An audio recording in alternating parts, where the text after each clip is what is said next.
Bulungi kitundu kyaffe ekisembayo n'oluvannyuma tunaagenda mu by'emizannyo. Ekkanisa ya Uganda ekeredde mu kiyongobero oluvannyuma lw'okufuna amawulire g'okufa kwa Canon James Dungu amanyiddwa ennyo nga Kyapambalasi. Ono ajjukirwa nnyo olw'omulimu gwe ogw'okutumbula eddagala ery'ekinnansi bwe yakola eddagala eriggyawo obulumi erimanyiddwa nga Kyapambalasi. Amawulire g'okufa kwa Canon James Dungu amanyiddwa nga Kyapambalasi gakedde kusaasaanira ggwanga era abakungubazi ne bagenda mu maka gagasangibwa e Nateete Lungoja. Abamu ku bazze kwe kubadde Ssaabaddinko ne Nateete Bike Buwembo, omulabizi w'emityana ya Wumula, Danstan Bukenya, Lozias Mukasa yeesimbawo okuvuganya ekifo ky'omubaka wa Lubaga South n'abalala. Kitegerekese ng'omugenzi alamira omulabizi ya Wumula Bukenya okulemberamu enteekateeka z'okuziika era ng'olutuuse atuuzizza olukiiko olw'amangu me basaliddewo omugenzi aziikibwe ku Lwokutaano lwa wiiki eno okwosa enkya. Okuziika Canon ono kujja kubeera Busega Martyrs Church ku Lwokutaano nga lumu essaawa 8. Ayogedde ku mugenzi ng'abadde ow'amaanyi ng'ekkanisa ya Uganda egenda kumusubwa nnyo. Omulabizi Bukenya abikidde abagundiivu mu Bwakabaka. Kuyitira Ssaabasajja Kabaka wa Buganda nti omusajja waabwe yeebase yeebakidde Mukama waffe Yesu ne Katikkiro wa Buganda ne Buganda yonna. Mukama amwekimule kimugwanira mu Bwakabaka bwe. Ye Lozias Mukasa musiimye olw'okubeera omusaale mu kuzimba ekkanisa y'e Busega. Bwe tulaba abantu ng'abo ne babeera nga batambula mu bavubuka ne babuulira engeri gye badde nti basobola okuyimirizaawo obulamu bwabwe ate n'okulaakulanya ebitundu mwe bali, nsuubira kye kyandibadde ekimu ekikolebwa eggwanga Uganda n'abakulembeze bonna. Omugenzi yateeka entaana ye ssaako ne ya mukazi we yafa omwaka guno. Entaana zino zaazimbibwa ku kkanisa ya Martyrs Church e Busega nga zaazimbibwa ennaku z'omwezi 19 omwezi ogw'12 mu mwaka gwa 2024.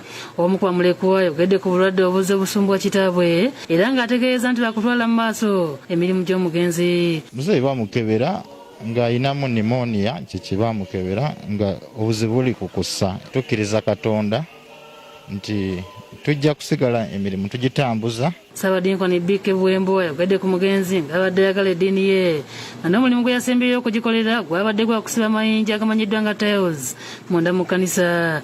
Alambisa enteekateeka ez'okusibula omugenzi nga bwe zigenda okutambula omuli okusabira omwoyo gwe ku kkanisa eno kyokka ng'omubiri tegugenda kuleetebwa olw'obulwadde bwe yafudde. Ku lunaku lw'enkya olwokuna ng'ennaku z'omwezi 31 ku saa 8 tunaabira n'okusaba mu kkanisa ya Martyrs Church e Nateete Makaayi. Oluvannyuma ajjagalamizi w'omufa abagalamizi w'omukyala we Ruth Nambwere Dungu era nga wali entaana wasangiddwa abagenda mu maaso n'okuyoyota ekifo kino nga nabo bamwogeddeko. Canon James Dungu azaakola emirimu egy'enjawulo nga yaweerezaako n'Obwakabaka era ng'omulimu ogwasinga okumuyitimusa gwe gw'okutabula eddagala eryakyakennye erya Kyapambalasi eryakkakanyanga obulumi. Mu myaka 2 egiyise Kyapambalasi twamukyazaako ku pulogulaamu yaffe ey'omuntu w'abantu n'abaako ebyenjawulo byeyogera. Canon, omukwano gwo ne beene kyama ki ekigulimu? Ojja kunsonyiwa nnyabo, waliwo bye sijja kukubuulira wabula kinjagala okukutegeeza nti Kabaka mukwano gwange nnyo, anjagala nange mwagala. Kiva ku ki nja kukomaawo. Abudu Muwonge yakusakidde eggulire no ku Lwabukedde TV. Nze abantu banjagala bulungi nnyo kuba siyombanga nkona muntu.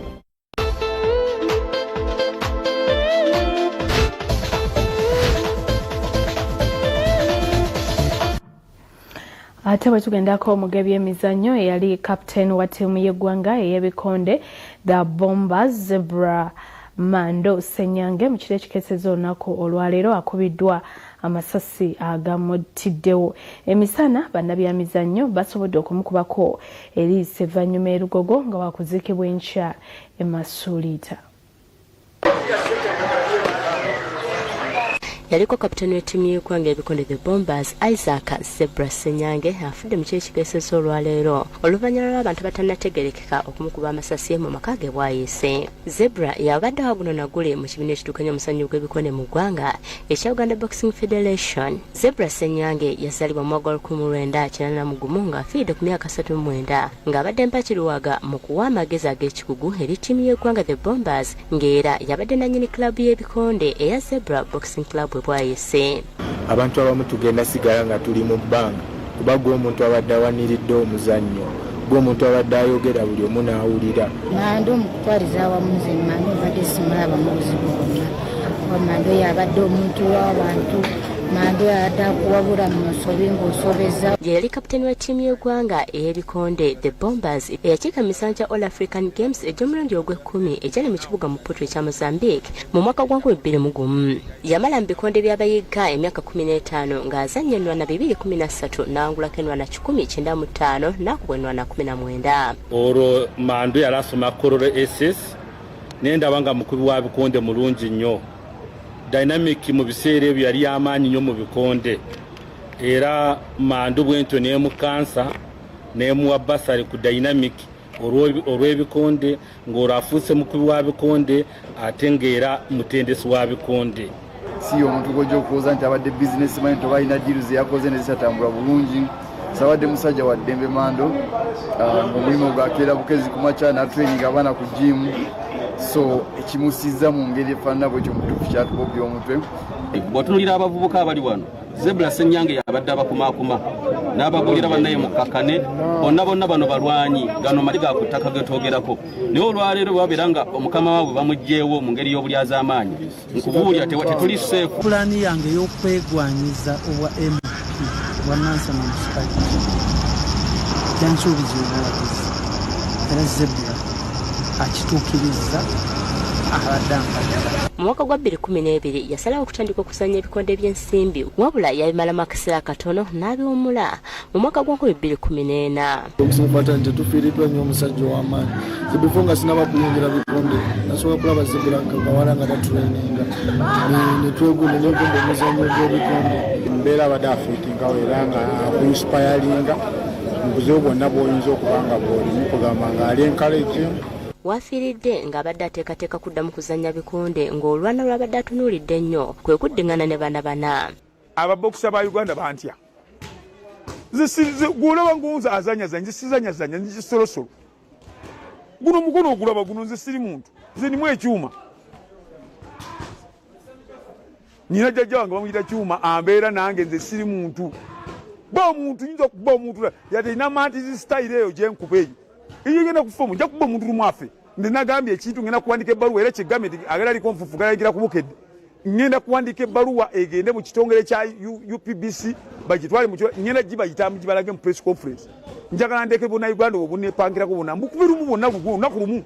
Era ono abadde alina enteekateeka esigenda mu ggwanga lya Russia okuddamu okusitula ekitone kye. Bannabyamisannyo ab'enjawulo bamukumyeko eri ssevannyuma ku kitebe ky'akakiiko akaddukanya ebibiina by'emizannyo byonna mu ggwanga akayinisa Lugogo. Bona buba butukola nga bwe butyo.